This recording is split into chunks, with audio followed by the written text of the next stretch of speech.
Hello everyone and welcome to our Rice Exchange. I am Boston Amafaye. It's Wednesday the 30th of October and we're still live here in Riyadh, Saudi Arabia for the 8th edition of the Future Investment Initiative Institute. Let's get straight into today's show. And I've got here in our studios of Arise News in Riyadh, Muyiwa Akinyemi, who is the Group Deputy Managing Director of the UBA Group, Nigeria's biggest commercial bank and one of the biggest Pan-African footprint, also operating globally. It's live here in the studios with us. A very good day to you. Good morning. Thank you very much for coming through into our Rice studios. Let me just guess, it's been 2 days on the ground, 3 days technically speaking, here in Riyadh. What's been the key focus for UBA Group at this very important, high-profile summit?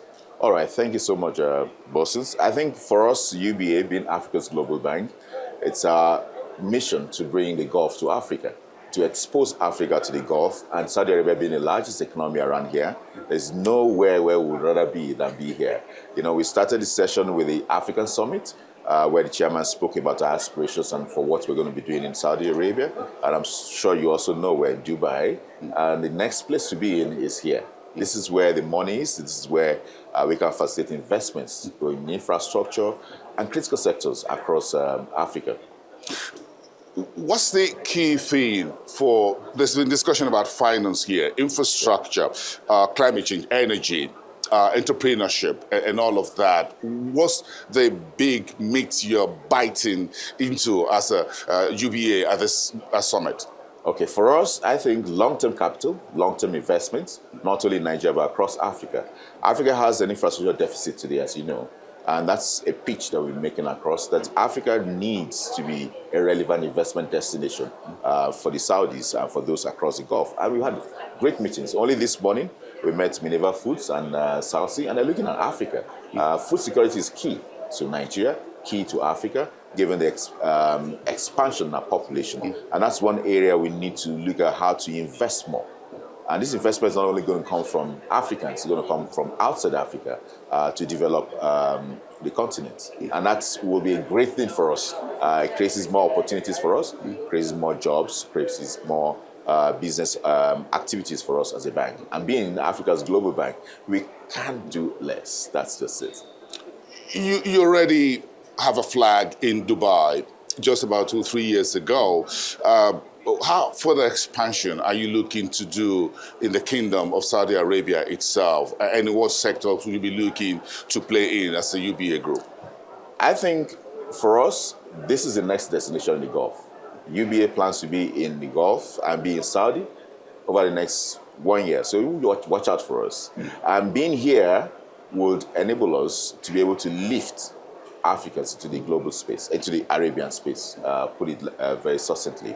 And, you know, the expertise, the achievements that Saudi has made in terms of energy sufficiency, in terms of transition as well, in terms of food security as well. I listened to the Minister of Energy yesterday and a fantastic submission about what Saudi Arabia is doing. We need that.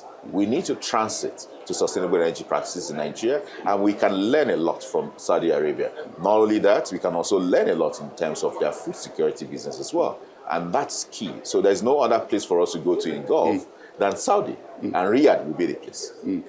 When you look at the Hess Holdings, which is, of course, the UBA Group and others, it's about the SME financing, small and medium enterprises in Nigeria, in Africa, hundreds of millions of them. Is this one key area that the UBA is looking to expand your interventions in terms of supporting these small enterprises, in particular for women and youth in Africa? Most certainly. And if you recall, a year plus ago, we signed an agreement with AFCFT, and we committed to putting $6 billion across Africa for SMEs, to grow SMEs. SMEs is critical to development of any market, and more importantly in Nigeria as well. When you look at the play of SMEs, they employ more labor, they create more value than what commercial or corporate entities will do. They're critical to the entire value chain and the ecosystem of manufacturing and productive businesses. So SME is critical for us in UBA, and every over 20 plus countries across Africa, we focus on SMEs as a live wire of development of each of the economies. For entrepreneurship, are you doing a whole lot more in that area as well? And in what sectors of entrepreneurship would you be expanding? Well, we can't do any less. Led by Group Chair with the Tony Elumelu Foundation, spearheading the entrepreneurship development. And with the population of youth that we have, UBA can't do any less. We need to be able to tap into that talent, tap into their innovation, tap into their energy, of entrepreneurs, young entrepreneurs in the tech sector, in the agri sector, in the entertainment world as well, because that's the burgeoning sector right now in Nigeria and across Africa. And those are sectors that we're looking to do a lot more. I'm interested in your 75th anniversary. It's still ongoing. Still ongoing. Yes. We're climaxing it sometime this year. Sometime this year. Yes. Is that part of the message here in Saudi, in Riyadh, as to the future, the past and the future, the present of the UBA Group? Certainly. 7 decades we've been operating across Africa. 75 years is key to us. It's a landmark milestone for UBA as a group, and we intend to leverage on that to do a lot more. And there'll be some key announcements on that day as well, at the finale, grand finale. You watch us. You want to tell me what those announcements will be? Well, not for me to say now. You want to break it here? Not now. I'll let my chairman break that. My chairman break that when we have that grand finale celebration. Interesting about supporting Nigeria. The country needs so much support as we speak in various areas. So give me a little bit of a year to date in terms of what does it look like, roughly speaking? I think Nigeria requires a lot more of investment to boost one critical area, food security. Another area is the agri, and how to mechanize and commercialize the agribusiness, because our population is growing at a fast rate today. We also need some investment, a lot more, and we are seeing that in the participation in the energy sector, the various arms of energy, oil, gas, and power. But access to electricity is key. And I'm so glad with what my colleagues are doing in transport power and what others can also do.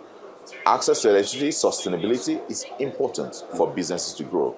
And it's unfortunate we've had some grid collapses in the past couple of days or weeks, but that needs to be cured. And here, they've already proven that fact here in Saudi. In Saudi here, their plan is to have every household have 2 sources of energy. Every household. So I can imagine what that would do for 70+ million households in Nigeria and the opportunities in that landscape. So that's something that UBA is also looking at to see how we can support access to electricity across Nigeria. On a final note, are you signing deals here in Saudi? Talk to me about it. We've signed several deals, we've signed several partnerships, and we're going to be announcing that. Sure. But the first I think we're signing is the commitment that we're coming to Saudi. And quite a number of our partners here are excited about it. Excited about we being the first, should I say, African and Nigerian bank to set up here as well. And that will open up a lot of opportunities for us from the financial services sector to the productive sectors and the energy space as well here in Saudi. When those deals are, when you put in pen to paper, that should be here on Arise News. Thank you. Thank you very much. Thank you so much. You're welcome.